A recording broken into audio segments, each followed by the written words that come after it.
Ang huling mission, si Lieutenant Daniel Vargas, ay isang sundalo ng Philippine Army na matagal nang naglilingkod sa giyera laban sa mga rebeldeng grupo sa Mindanao. Sa kanyang 15 taon sa serbisyo, maraming laban na ang kanyang nalampasan, ngunit ang kanyang huling misyon ay magdadala sa kanya sa isang bangungot na hindi niya kailanman malilimutan. Misyon sa kabundukan.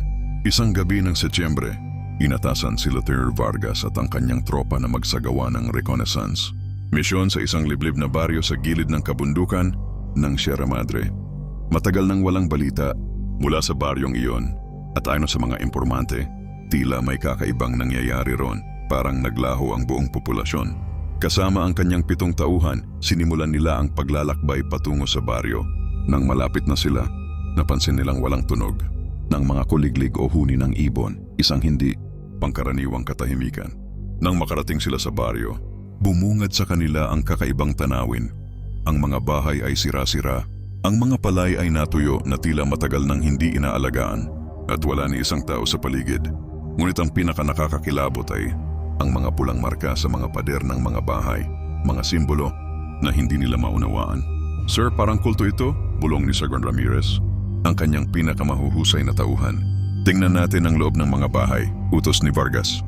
Pumasok sila sa unang bahay at nakakita ng isang hapagkainan na tila iniwang buo. May pagkain pa sa mga plato, ngunit ang lahat ay nabulok na. Sa pangalawang bahay, natagpuan nila ang mga damit ng mga bata nakalapag sa sahig. Parang biglang naglaho ang may-ari. Bigla silang nakarinig ng yabag mula sa isang lumang simbahan sa gitna ng baryo. Nagtinginan sila, hawak ang kanilang mga armas. "May tao!" sigaw ng isa nilang kasama. Mabilis silang nagtungo sa simbahan at marahang binuksan ang malalaking pinto. Sa loob nagulat sila sa kanilang nakita, may isang lalaking nakasuot ng lumang uniforme ng sundalo, nakatayo sa harapan ng altar, nakatingin sa kanila. Ang sundalong wala ng mukha. Dahan-dahang lumapit si Lieutenant Vargas, itinutok ang kanyang baril. "Sino ka?" tanong niya, ngunit hindi sumagot ang lalaki. Sa halip, unti-unti itong lumingon sa kanila at nang tuluyang humarap, lumamig ang dugo ni Vargas. Wala itong mukha. Isa itong sunog at itim na hukay na tila tinanggal ang anumang bakas ng pagkatao. Ngunit ang mas nakakatakot ay ang tila matatalim ng ngipin na nakalitaw sa kinalalagyan ng bibig nito.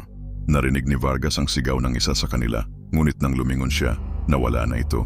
"Huwag kayong magkanya-kanya.